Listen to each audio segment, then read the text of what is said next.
This is Charles Kao with TravelMole TV in Oslo, Norway, in association with the Travel Channel, sponsored by Tourism Ventures 21. We are here on the second day of the International EcoTourism Conference.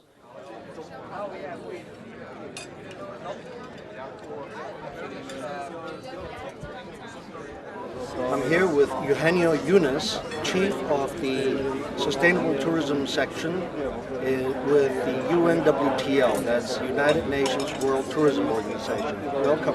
Welcome. Thank you, Charles. Yes, I'm here attending this global ecotourism conference. As I heard somebody tell me, the example where a country would be, so many people want to give them money for tourism development.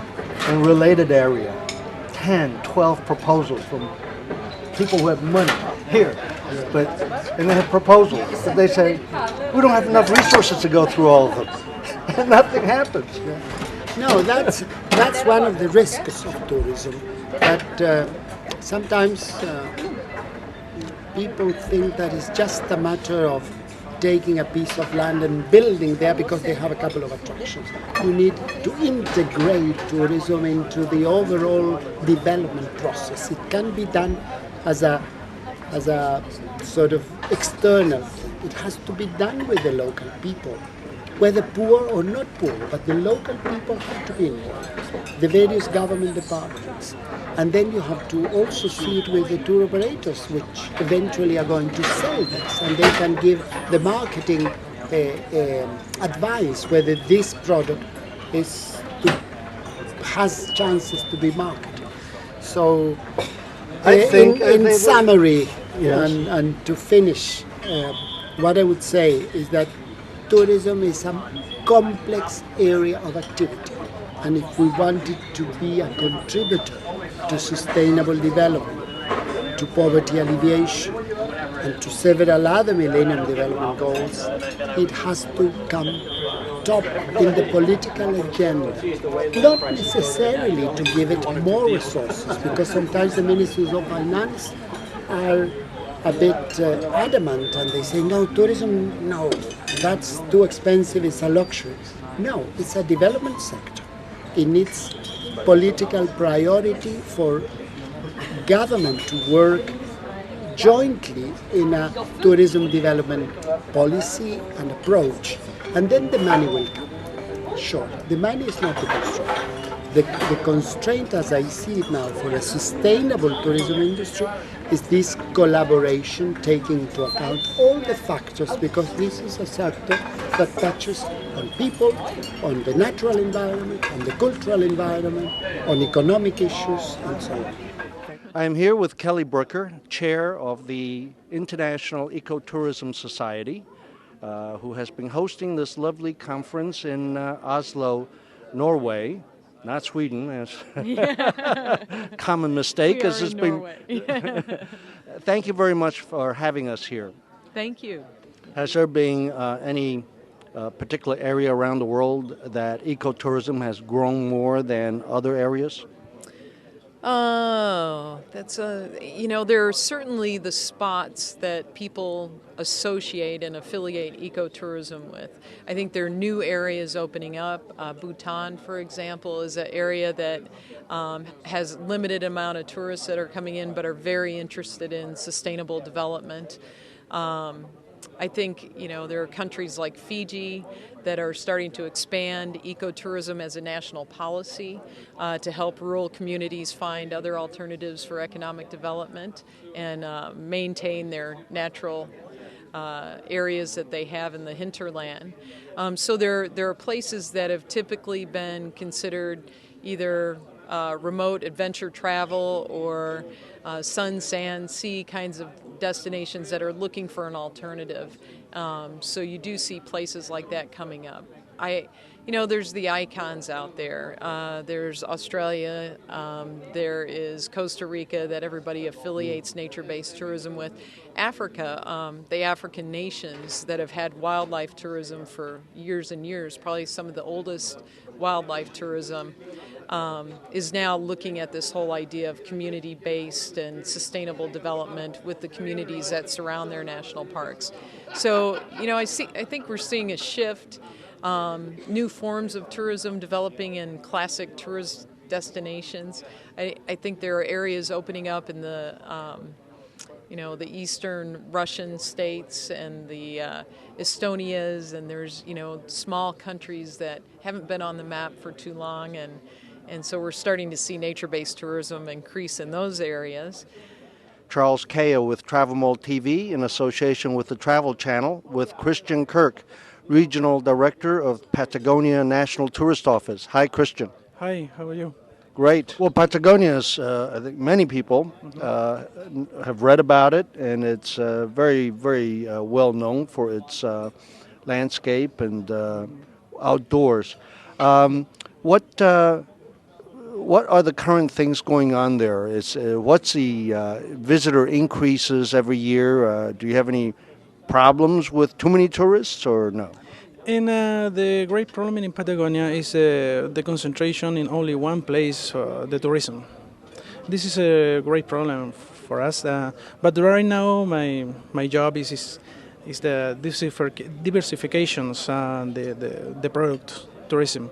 Right now, it's possible to go to Tierra del Fuego, Land on Fire, and the Cape Horn, Punta Arenas, and others. Not only Torres del Paine. And this is it's not too many tourism, but this concentration is no good for us.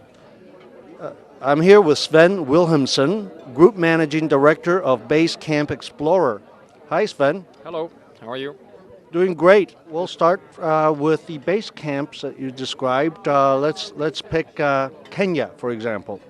Tell us a little bit, describe the facilities, capacity, what would people be doing, activities?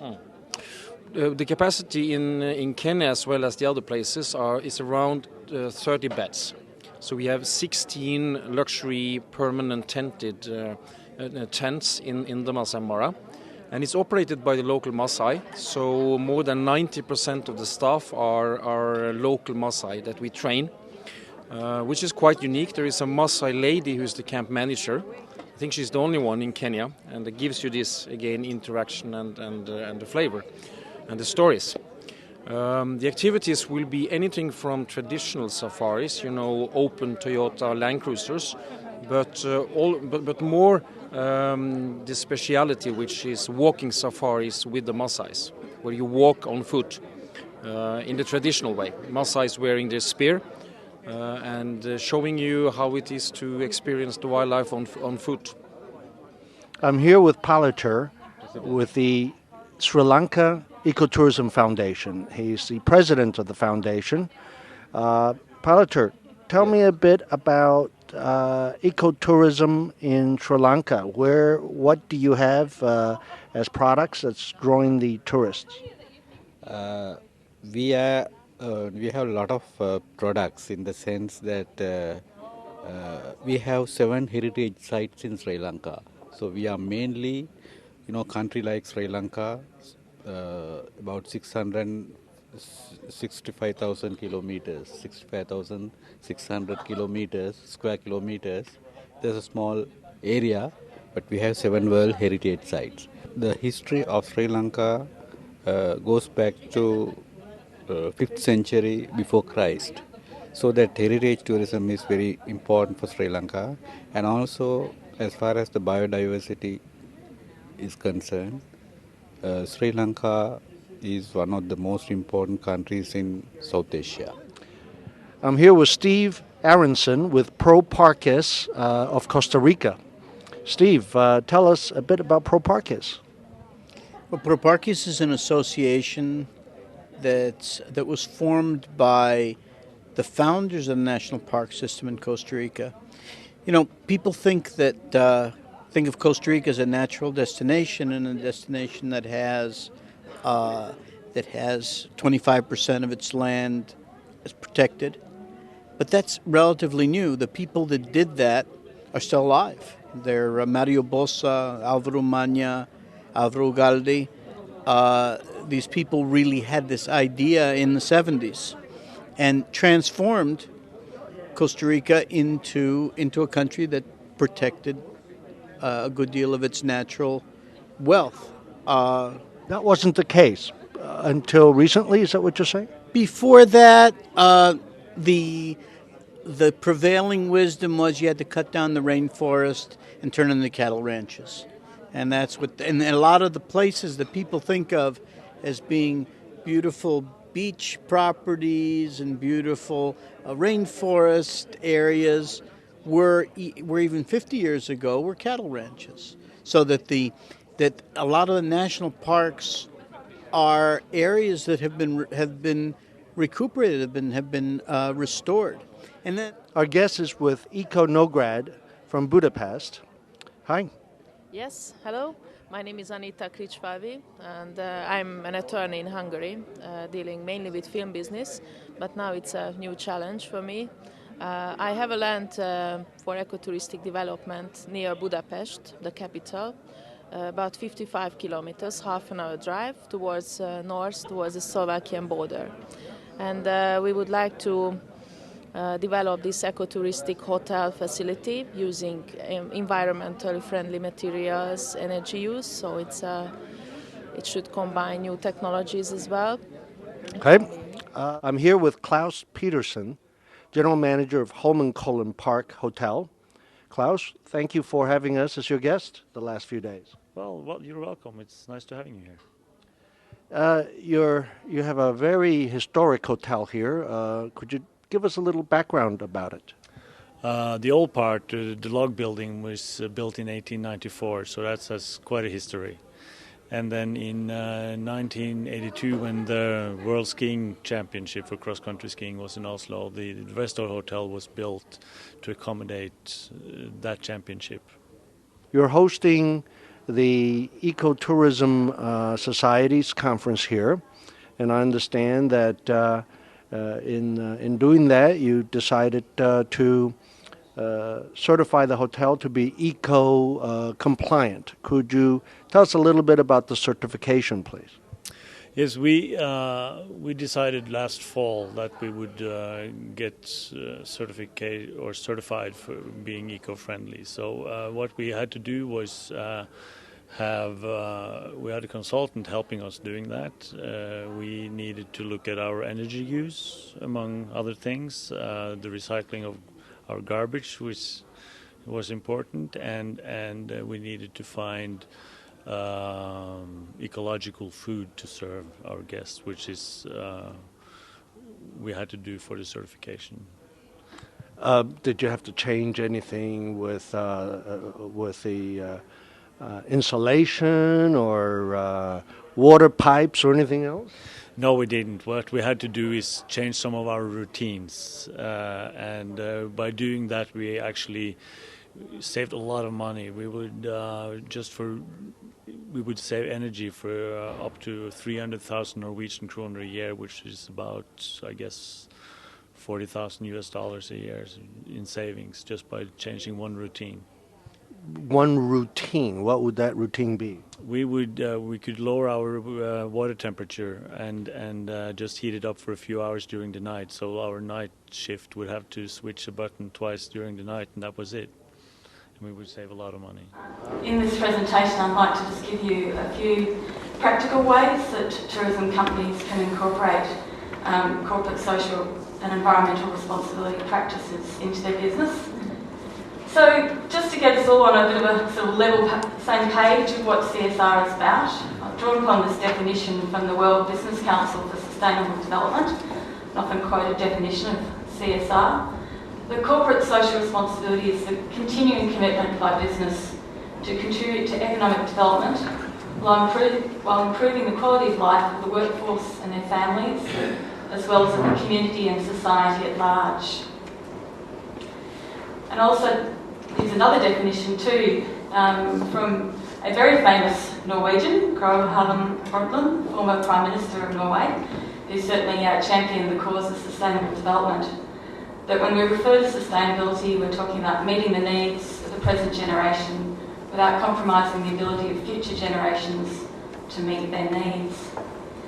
from a tour operator's or travel operator's perspective, is travelling in a way that respects and benefits the local people, their culture and the environment, and will enable our children to visit these places and find them just as special as we did. So the travel professional's responsibilities are many. Practicing truly responsible and sustainable tourism and not just marketing as such. This involves defining the terms for your company, establishing a code of ethics, goals, guidelines, getting certified. I don't know who was in the eco certification talk yesterday. You know, something that we can really bring to bear on this issue, I think.